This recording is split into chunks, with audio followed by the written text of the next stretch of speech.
నా దేవా, నా శత్రువుల చేతిలో నుండి నన్ను తప్పింపుము, నా శత్రువుల చేతిలో నుండి నన్ను తప్పించు అని దావీదు హృదయపూర్వకముగా దేవునికి ఒక విన్నపం, ఒక ప్రార్థన చేస్తున్నాడు. వాస్తవానికి ఇక్కడ ఇదే కీర్తనలో కింద దావీదు అంటూ అక్కడ ఒక మాట అంటాడు. ఏమంటాడు అని అంటే 3వ వాక్యంలో ఒక మాట ఉంటుంది, యెహోవా నా దోషమును బట్టి కాదు, అలాగే నా పాపమును బట్టి కూడా కాదు, ఊరకయే బలవంతులు నా పైన పోగుబడి ఉన్నారు. అంటే అక్కడ దావీదు తప్పేమీ లేదు, దావీదు చేసిన దోషమేమీ లేదు, దావీదు చేసిన పాపమేమీ లేదు. ఎలాంటి మిస్టేక్ లేకపోయినా, ఎలాంటి తప్పు లేకపోయినా కూడా తన పైకి శత్రువులు వచ్చినప్పుడు దావీదు విరిగి నలిగిన మనసుతో దేవునితో చేస్తున్నటువంటి ప్రార్థన. ఈ రోజున చూడండి, చాలా మంది మీ జీవితాల్లో ఉన్నటువంటి వారు కూడా మీరు గమనించగలిగితే ఏదో ఒక సందర్భంలో మీరు కూడా మీ జీవితంలో శత్రువులను కలిగి ఉంటారు. అసలు నా జీవితంలో శత్రువులు లేరు, ఒకవేళ మీ జీవితంలో శత్రువులు ఉన్నారా లేరా అని నేను అడిగితే ఖచ్చితంగా ప్రతి ఒక్కరు కూడా ఎవరో ఒక ఎనిమి, ఒక శత్రువు ఖచ్చితంగా ఉంటారు. దేవుని వాక్యం చెప్తుంది మనకెవరు కూడా శత్రువులు ఉండకూడదు, మనం క్షమించాలి అని దేవుని వాక్యం చెప్తుంది. మనం క్షమిస్తాం, మనం వారిని శత్రువులుగా భావించాం. కానీ ఈ లోకంలో ఉన్నవారు చాలామంది మన మీదకి ఎలా లెగుస్తారు అని అంటే, మనం ఏ తప్పు చేయకపోయినా, ఏ పాపము చేయకపోయినా, ఏ దోషము చేయకపోయినా కొన్ని సార్లు మనల్ని వారు శత్రువులుగా భావించి మన జీవితాల్లో ఇబ్బందిని కలుగు చేస్తూ ఉంటారు. దావీదు కూడా తన జీవితంలో ఎన్నో ఇబ్బందులు పొందాడు ఈ యొక్క శత్రువుల ద్వారా. అందుకే ఆ యొక్క సమయంలో ఏదో పరాయి రాజ్యాన్నో, వేరే ప్రజలనో, వారి కుటుంబీకులనో దావీదు ఆశ్రయించలేదు. కానీ ఆయన యొక్క శత్రువుల చేతుల నుండి విడిపించమని ఎవరికి ప్రార్థన చేశాడట?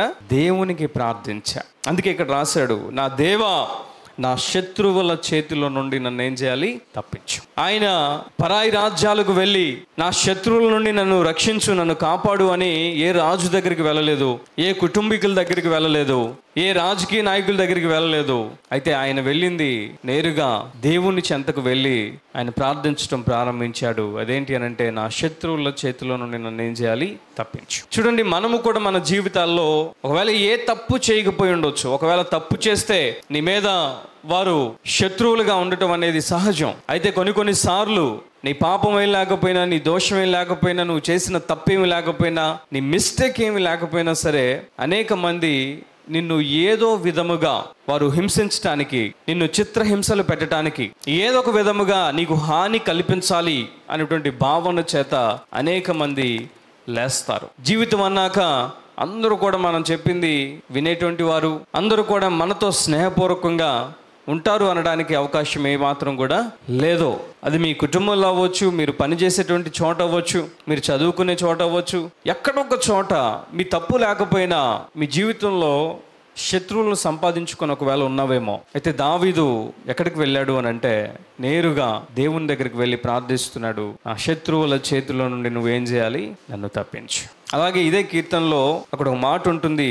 ఏంటి అని అంటే, వారి యొక్క నోరు, వారి మాటలు ఎంత హానిని కలుగు చేస్తున్నాయో 7వ వచనంలో చూస్తే మనకు అర్థమవుతుంది. వారు తమ నోట నుండి మాటలు వెళ్ళగ్రక్కుదురు, వారి పెదవులలో ఏమున్నాయట? కత్తులున్నాయి. ఎప్పుడైనా సరే శత్రువులు అనేవారు తీయని మాటలు చెప్పరు. శత్రువులు అనేవారు మంచిగా వారు మాట్లాడేటువంటి అవకాశం ఏమాత్రం కూడా మనకు కనపడదు.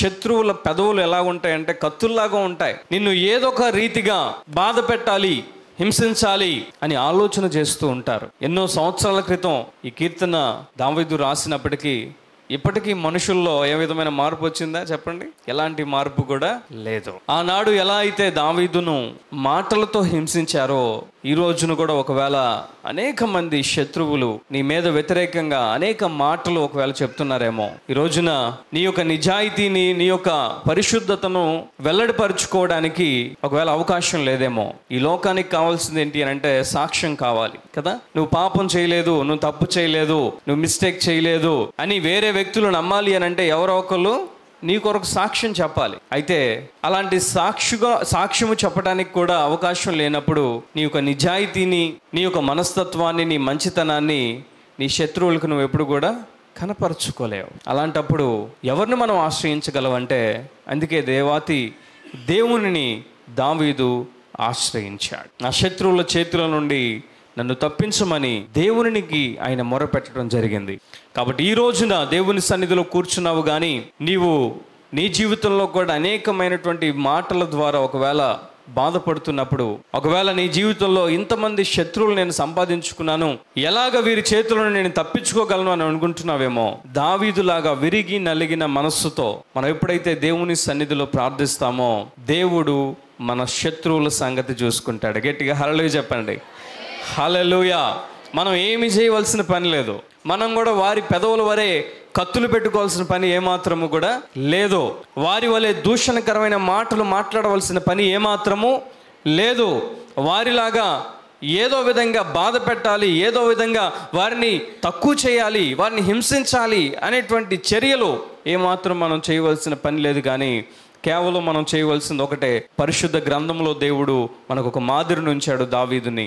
ఆయన తన జీవితంలో అనేక మంది శత్రువుల్ని సంపాదించుకున్నాడు. ఆయన మంచోడే, ఆయన నీతిమంతుడే, ఆయన పరిశుద్ధుడే. అయినప్పటికీ అనేక మంది శత్రువులు ఎదురైనప్పుడు ఆ దావీదు దేవుని ఆశ్రయించాడు. ఈ రోజున నీవు కూడా తెలిసి తెలియక తప్పు చేసిన, ఒకవేళ తప్పు చేయకపోయినా అనేక మంది శత్రువులు నీ జీవితంలో ఉంటే, ఈ సమయంలో విరిగి నలిగిన మనస్సుతో నీవు దేవుణ్ణి అడగగలిగితే ఖచ్చితంగా దేవుడు నీ యొక్క జీవితాన్ని నీ శత్రువుల చేతుల నుండి ఆయన రక్షించడానికి ఆయన సిద్ధంగా ఉన్నటువంటి దేవుడు. అందుకే ఆ యొక్క నిరీక్షణని చివరిలో మనం చూడగలిగితే దావీదు అంటారు, దేవుడు నాకు ఎత్తగిన కోటగాను కృపగల దేవుడుగాను ఉన్నాడు, నా బలమా నిన్నే కీర్తించేదను. ఎందుకంటే ఆయన మనకు కోట, ఆయనే మన యొక్క ఆశ్రయ దుర్గము. ఎప్పుడైతే మనం ఆయన ఆశ్రయిస్తామో ఆయన ఖచ్చితంగా మేలు చేసే దేవుడు. హల్లెలూయా. ఎప్పుడైనా సరే మీ జీవితాలలో ఈ విధమైనటువంటి పరిస్థితి దావీదు వలె ఎదుర్కోవాల్సిన పరిస్థితి వచ్చినప్పుడు నీవు చూడవలసింది దేవుని వైపు చూడాలి. ఖచ్చితంగా దేవుడు నీకు కోట గనుక ఆయన చేయవలసిన కార్యము నిశ్చయముగా నీ జీవితంలో ఆయన జరిగించునుగాక. ఆమేన్. హల్లెలూయా.